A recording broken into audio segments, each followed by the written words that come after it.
Disturbing news out of Ocean Springs. So this guy right here, Eric. This is Eric Alcantara.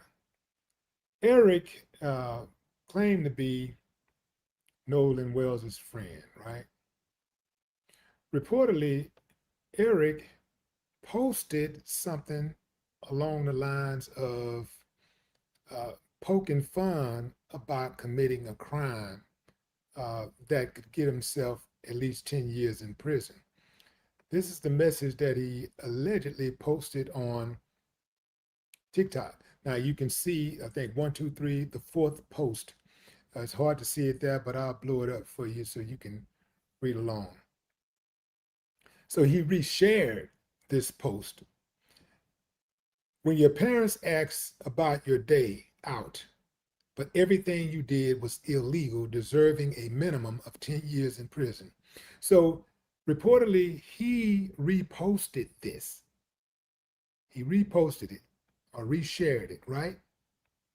And then he deleted it and made his account private. That's the account right there. That's Eric Alcantara. How do you say his name? Alcantara. Yeah. So that's him. That's the account. That's the account before it went dark, before he put it on private. And that's what the account looks like now. So, Eric, I know you're probably watching because y'all watching everything and y'all really sensitive about people calling y'all out. I just got one question. Why? Actually, I got two questions.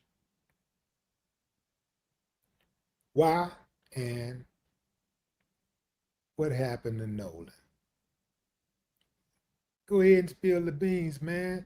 Sooner or later, somebody gonna rat everybody out. Sooner or later, somebody gonna talk. Ocean Springs ain't as tight-knit as y'all would like to have people think. He could swim. Hold on to that, because the forensic pathologist who examined this young man wrote that exact point into his own report. When a body comes out of the water and drowning is on the table, he wrote, "You have to establish how that person got into the water in the first place. And that matters most when the person could swim," which he could. He was 18, a college wide receiver. He went out to Horn Island with his friends on the 4th of July, in the middle of a crowd of hundreds of people. His friends got back on the boat that afternoon and returned to the Mississippi coast. He did not. His phone was not on him. Over a month later, there is still no public explanation for either one of those things. At 11 o'clock that night, one of his friends called the Coast Guard. The Jackson County Sheriff's Office did not request Coast Guard assistance until around noon the next day. 13 hours. A teenager is unaccounted for on a barrier island 10 miles out in the Gulf. In water with currents the local coroner will tell you have been pulling in drowning victims for years, and the agency in charge waits until the following afternoon to ask for the professionals. 2 days later, a park ranger found his body. And before any autopsy existed, before toxicology, before a single lab result came back, the sheriff went on camera and said no foul play had been identified. That was the official position. Then, weeks later, investigators put out a public request asking people to send in their original unedited photos and video from that day. Specifically, they said, anything showing alleged altercations. So which is it? Because those two statements cannot both be the whole truth, and the family has been sitting in that gap ever since. Welcome back to The Crime Executioner. In today's case, 2 autopsies have been performed on this young man. Neither one can say how he died. No cause, no manner, no charges. Subscribe now, because there is a direct contradiction between what one witness says he told her and what his friends say he told them. The boat that carried Nolan Wells to Horn Island did not carry him home. His friends have given investigators a reason for that. They said their vessel started taking on water while they were at the island, and they needed to leave earlier than planned. They also said Nolan told them he wanted to stay behind and catch a later ride back with other people. That account is the foundation of everything that followed. It is also the only account of that decision that exists in public. The mechanical trouble was real, and it has been documented. A 21-year-old named Bart Edmiston Jr., who knew Nolan, went aboard the distressed boat to help. The problem was a malfunctioning bilge pump, the piece of equipment that pushes accumulated water back out of a hull. Edmiston removed the transom plug, which allowed the water inside to drain, and he helped tow the vessel a short distance. The Mississippi Free Press reported those details and the circumstances behind them. His name also appeared in a report from the Mississippi Department of Marine Resources that included GPS data recorded from his own boat. That is worth holding on to, because a name in a state document is a neutral thing. It means a vessel was logged. It will not stay neutral for long.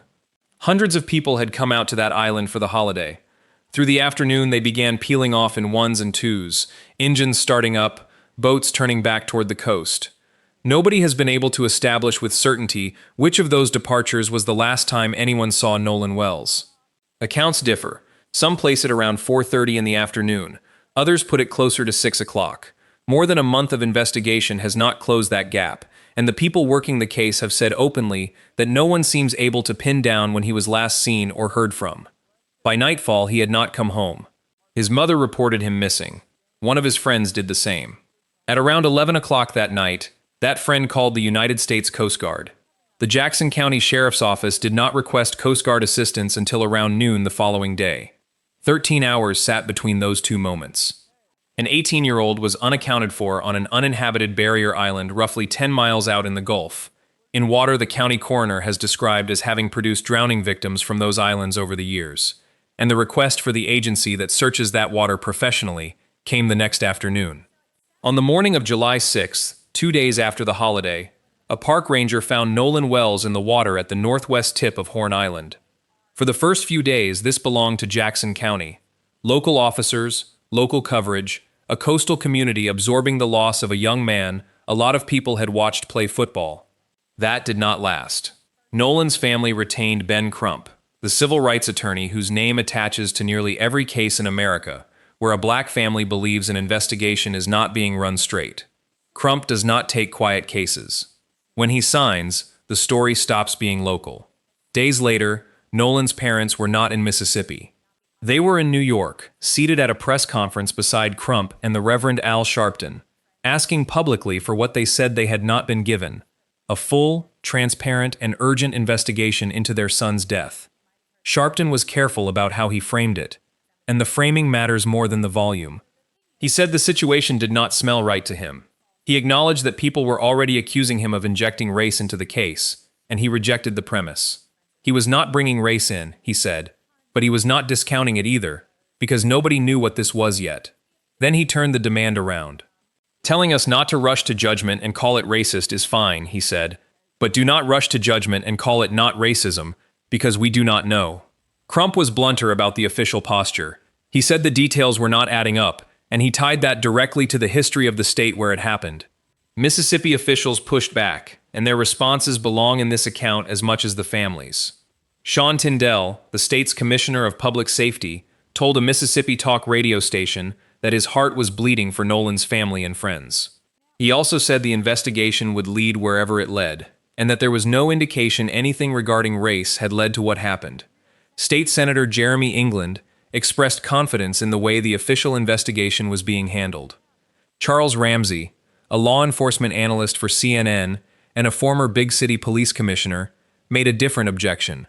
He said jumping to conclusions before the autopsy was released was a disservice to the family, and he said there was nothing unusual about the timeline of the investigation itself. So by the middle of July, the case had split cleanly in two. One side saw a delay that needed explaining. The other saw a process that needed patience. Into that split came the commentators. Podcasters, broadcasters, independent creators, all of them with audiences, and none of them with subpoena power. One of the loudest was the Houston rapper and broadcaster Willie D, who put the case in front of his viewers and started asking questions the sheriff had not answered. As y'all would like to have people think. They always talk about how tight-knit the community is when an uncivilized mutt unalives someone, when they kill somebody, or some great crime happens, somebody is severely harmed or something. They start talking about how great the community is, and they get mad when people start seeking justice. They get really, really angry when you start seeking justice. That would actually uh, that would actually give you some type of understanding as to why so much crime is committed and why crime is so rampant. They like to try to act like, in these communities like Ocean Springs, they try to like to pretend that because it's nice and pristine and people got money or whatever, at least some people got a lot of money. Even when they don't have money, they try to act like it's all good. We all good around here. Don't y'all come around here talking about no black, white stuff. We like our Negroes just the way they are. Don't be coming over here putting no ideas in their heads, talking about they deserve justice or freedom or stuff. You need to let us continue to live our lives the way we live our lives and trample all over these African Americans. They don't call them African Americans, they call them the N-word. I know you, Mississippi. I studied you. I know you. Yeah. So I'm not buying none of that. If indeed it is true that Eric shared this post or he reshared this post, what's the motivation? Like, just playing in our faces, huh? That's what it's about, right? Just playing in our faces. They say that he made the post about 3 a.m. and then he deleted it and then put his account on private. I'm surprised his account wasn't already on private. I guess they try to make some of the accounts private and others that they want to have, they want to have some type of communication. So they try to keep certain accounts open. I don't understand why he would make a post like that other than to just straight up taunt the family, if indeed he made the post. Just to taunt the family, just to rub it in the face of the world. Like Mississippi, I don't think y'all understand, fam. Mississippi takes pride in being backwards. They take pride in being uncivilized. They take pride in circumventing justice. They take pride in hanging and drowning and murdering black folks. They have zero shame. What they don't like is when they get called out. Because usually anybody on the local level call them out, they can do something about it. They can make things tough for them. But outside of Mississippi, not so much. So right now, they're trying to make that extend past the Mississippi border. And it ain't working. It absolutely ain't working. Everything that they're trying right now, going after the family, going after content creators, going after journalists, it ain't gonna work. Ain't none of it gonna work. Because one thing I do know about human beings, when they feel that authoritative personalities are coming after them, when they feel that somebody's trying to make them behave a certain way, they're going to rebel. They're going to ask questions. They're going to call it out. This is like a human reaction. Now, obviously, everybody ain't built like that. Some people just want peace. They just want, hey, man, I don't care what you do. I know you bust me in the head, but if you don't bust me in the head twice, I forget about it. I won't tell nobody. I won't call them people outside of Mississippi if you just don't do it again. Deal? Serious, fam. I'm serious. Some of us, we got a severe case of Stockholm syndrome. It's no different than an abused wife or woman or whatever, spouse, right? Like they think that if they can just be nice, if they'll just be nicer, if they could just make sure they have his food ready for him on time, if they can just make sure that they don't raise their voice, they don't object to anything, if they just cooperate, cooperate, then he won't hit them.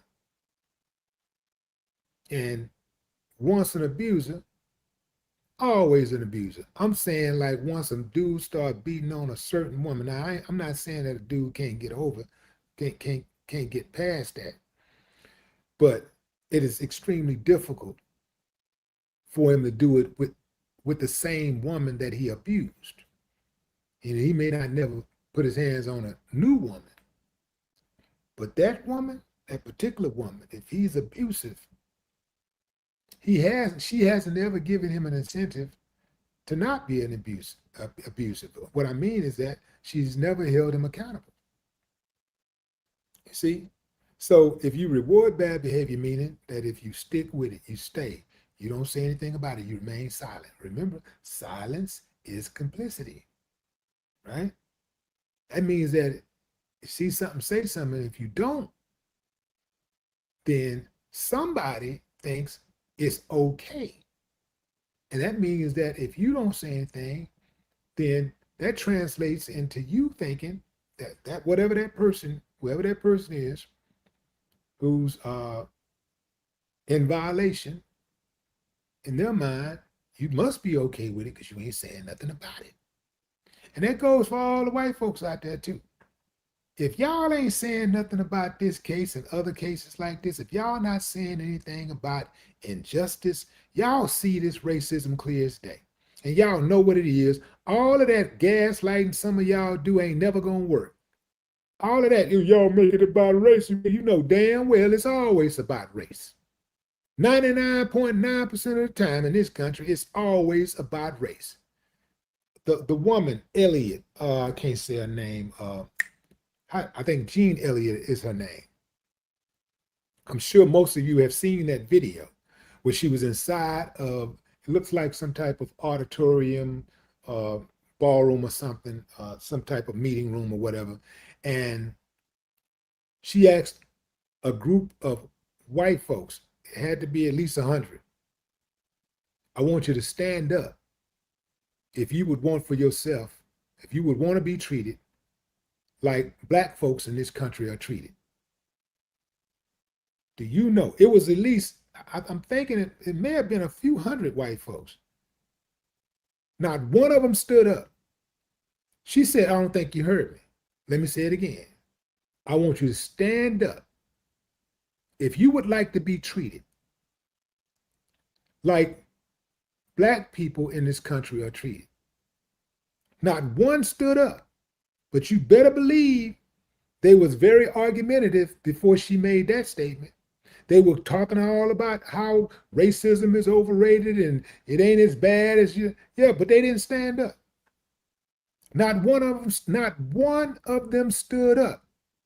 Which means, as she said, that means you know what's going on. You don't want it for yourself. Why are you so eager to see it happen to others? Why are you okay with it happening to others? That's the question. Drop a comment. I'd love to hear your thoughts. No more talk. Subscribe before the next chapter, because what he said in one of those broadcasts is the moment this case stopped being about a missing 18-year-old and became something a lot uglier. Willie D went live and put a screenshot on the screen. His broadcast was commentary, not reporting, and he did not pretend otherwise. Most of it was argument. He said Ocean Springs presents itself as a tight-knit community right up until the moment someone from outside asks a hard question, and then the tightness becomes a wall. He said pressure aimed at the family, at journalists, and at content creators would not work, because people who feel they are being managed tend to push back harder. He said Mississippi's history is not a closed chapter, and that people in the state know exactly what that history is. His strongest passage was about silence, not about the people accused of anything, but about everyone standing nearby saying nothing.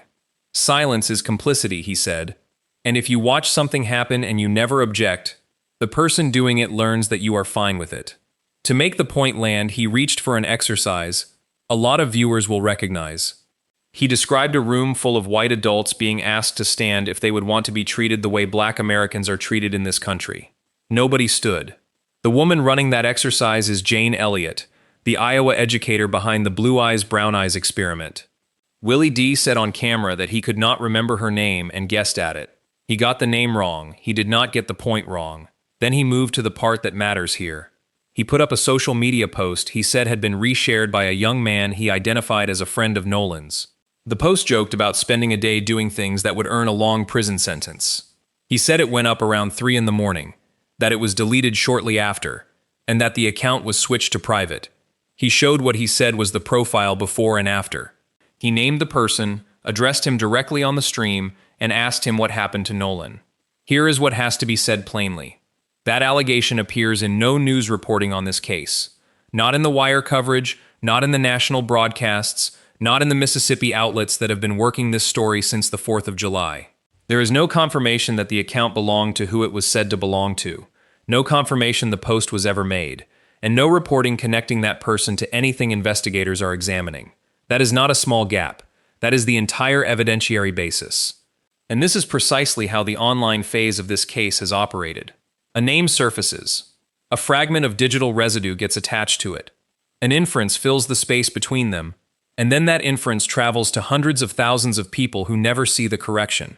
By the time Willie D aired that segment, another young man connected to this case was already finding out what that costs. The case arrived at the office of Jackson County Coroner Bruce Lind on the day Nolan was recovered. Lind's examination did not turn up what people expected it to turn up. He has said there were no immediate, obvious signs of foul play, and no obvious signs of trauma. In a case that had already been read by half the country as a killing, the coroner's first look produced nothing supporting that reading. He did not treat that as an answer. He treated it as a reason to send the case somewhere with more capability. Because of the condition in which Nolan's body was found, Lind requested a full autopsy at the Mississippi State Medical Examiner's office so that specialists could determine definitively whether there had been trauma or foul play. His own words on the decision were straightforward. They asked for the full examination so it could be established one way or the other. That official autopsy was performed on July 7th. Its findings have not been released. They are pending the outcome of standard toxicology testing, which is routine and slow, and which is why weeks passed with no statement from the state. The family did not wait. Through their legal team, they hired and paid for a second, independent examination conducted by Dr. Roger A. Mitchell Jr., a forensic pathologist brought in from out of state. On July 22nd, at the 117th Nakshmi ACP National Convention in Chicago, Ben Crump announced what that second examination had produced. Cause of death, undetermined. Manner of death, undetermined. Both pending further investigation. That is a finding a lot of viewers misread, so it is worth being precise. Undetermined is not a clearing. Mitchell also said he could not rule out foul play. What he could not do was affirmatively establish it either. The independent examination found no apparent lacerations, no fractures, and no deep tissue injuries. Mitchell wrote something else into that preliminary report, and it is the most important paragraph either autopsy has produced so far. He identified several limitations that created barriers to establishing a definitive cause and manner of death. The most significant of them was that he was unable to directly observe the airway and lungs, and unable to directly observe the stomach contents. Those are the specific findings a pathologist relies on to distinguish a drowning from a body that entered the water some other way. He also noted that the original toxicology results had not reached him by the time he wrote. He was working, in other words, without the 3 pieces of evidence that answer the question everyone was asking. Then Mitchell made the observation that reframed the entire case. When a body is recovered from water and drowning is suspected, he wrote, it is important to confirm how that person entered the water, and that information is especially important in the deaths of people who could swim. Nolan Wells could swim. 2 examinations, 1 state, 1 private, neither able to say what happened to him. And the one question Mitchell flagged as essential, how an 18-year-old athlete ended up in that water, is not a medical question at all. It is an investigative one. On July 6th, the day Nolan was recovered, Jackson County Sheriff John Ledbetter told CNN what his department had so far. His detectives were interviewing people who had first-hand interactions with Nolan on the day he went missing. And then the sentence that would follow this case everywhere it went: no foul play has been identified at this time. Those last 4 words are doing real work, and most of the internet dropped them. At this time is a status report, not a conclusion. But it landed on a public that had already decided something was wrong, and it landed before any autopsy existed. Ledbetter never explained what he was basing it on. He did say, to a local affiliate, that it was going to take a lot of hard work to get to the bottom of the case. The work itself was not light. In the weeks that followed, Ledbetter said investigators had interviewed roughly 60 witnesses. The FBI came in to assist with examining the digital evidence being collected, which on an island with hundreds of phones on it that day is a substantial volume of material. The three friends who traveled out with Nolan on the boat were interviewed in depth. Then investigators did something that sat awkwardly against that early statement. They issued a public appeal, asking anyone who had been on Horn Island on the 4th to send in their original, unedited photos and video. They were specific about what they wanted. Material particular depicting alleged altercations, or containing images believed to include Nolan Wells. Read those two positions side by side. No foul play identified. Send us your footage of the fights. Both things can be true at once. Investigators chase reported altercations precisely to rule them out, and doing so is not an admission that one occurred. But the sheriff's office did not explain the sequence, and it stopped commenting publicly for weeks afterward, deferring questions to the district attorney. Into that silence, the public poured its own explanations. Jackson County District Attorney Angel Myers McElrath took the podium instead, in a video statement posted on July 23rd. She opened by acknowledging how divided the conversation had become, and said that whatever side people were on, everyone wanted the same thing, which was to understand what happened to Nolan. She said the case was being treated as a priority. She said authorities were taking the time the work required. Every piece of evidence examined. Every credible lead followed to its conclusion. Every witness interview analyzed against all the other evidence. And then the line that answered the impatience directly. The pressure for answers, she said, does not change what the work requires. She also laid out where this ends. When the investigation is complete, she will forward the results to a grand jury, and that grand jury will decide whether any crime was committed and whether any charges should be filed. Outside the official channel, others were assembling their own material. The United Cajun Navy, the volunteer group that had been involved in searching, released a report compiling photographs, witness accounts, and other information it had gathered. Vice President Brian Trasher was careful about what it was and what it was not. This is not an investigative report by any means, he said. It was a compilation of data they had received, put into a format they hoped would be useful to somebody. Trasher also identified the hole at the center of everything. From the beginning, he said, nobody seems to have seen or heard from Nolan from sometime in that late afternoon. While investigators were working 60 witnesses, and the district attorney was asking for patience, a second version of this case was being manufactured online, not reported. Manufactured. Videos began circulating that showed Nolan and his family saying and doing things they never said or did. They were generated by artificial intelligence, and they were convincing enough to spread. Christine Wells Wansley found herself in the position of having to police fabricated footage of herself. She began flagging them publicly on her Facebook page as fraudulent. One of them claimed she had lost her job. She had not. Think about what that requires of a mother 7 weeks after burying her son. Not grieving, not waiting on a medical examiner, auditing fake videos of her own face. The advice being given publicly on how to spot them was technical and simple. Watch for glitching. Watch for lighting and shadows that do not behave the way light behaves. Watch the hair and the skin texture, where the artifacts tend to show first. And the broader instruction mattered more than any of the individual tells. If you see a video of Nolan Wells' mother saying something controversial, or footage of someone connected to the investigation doing something damning, stop, pause, go verify it somewhere else before you pass it on. Almost nobody did. The consequences landed on people with names and addresses. Bart Edmiston Jr. retained an attorney, Russell Latino, as online accusations built around him. On a Wednesday in late July, Latino sent a 5-page cease and desist letter to a social media figure with a large following. The letter alleged she had pushed false and defamatory statements across her platforms, specifically that Edmiston had helped cause Nolan's death and had taken part in a cover-up. The letter went further than the accusations themselves.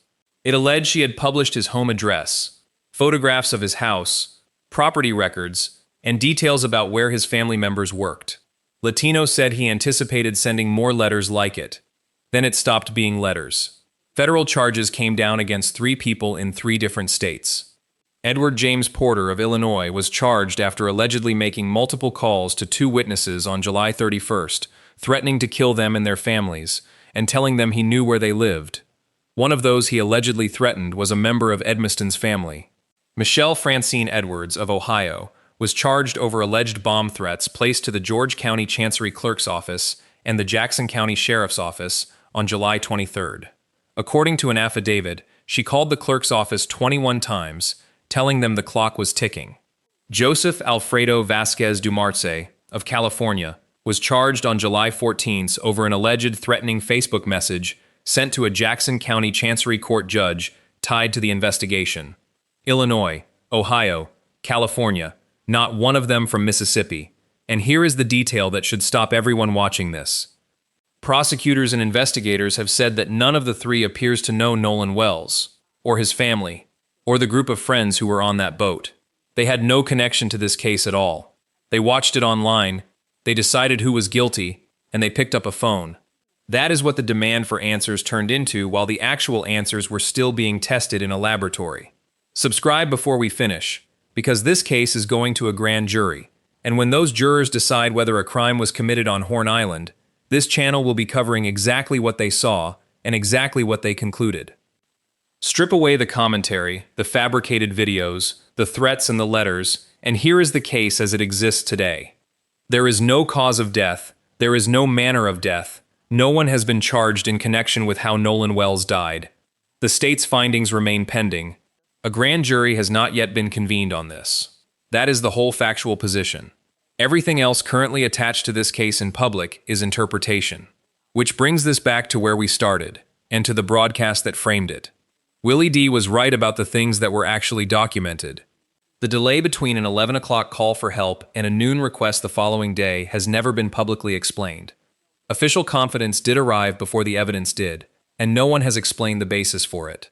He was right that a community closing ranks around a question is not the same thing as answering it. Those are legitimate criticisms, and they hold up. He was wrong about the other thing. He put a private individual's name and face on screen, attached an allegation that no news organization has ever confirmed, and asked his audience to draw a conclusion from it. That is not investigation. It is the same machinery that sent a stranger from Illinois to a witness's phone line. Both of those judgments can be true at once, and this case demands that they be held together. Christine and Elmore Wansley are still waiting on the toxicology that will complete their son's autopsy. They have been waiting since the 7th of July. When the file finally reaches those grand jurors, one question sits in front of them. An 18-year-old who could swim went out to Horn Island with his friends, and he did not come back. They will have to decide whether the evidence explains why.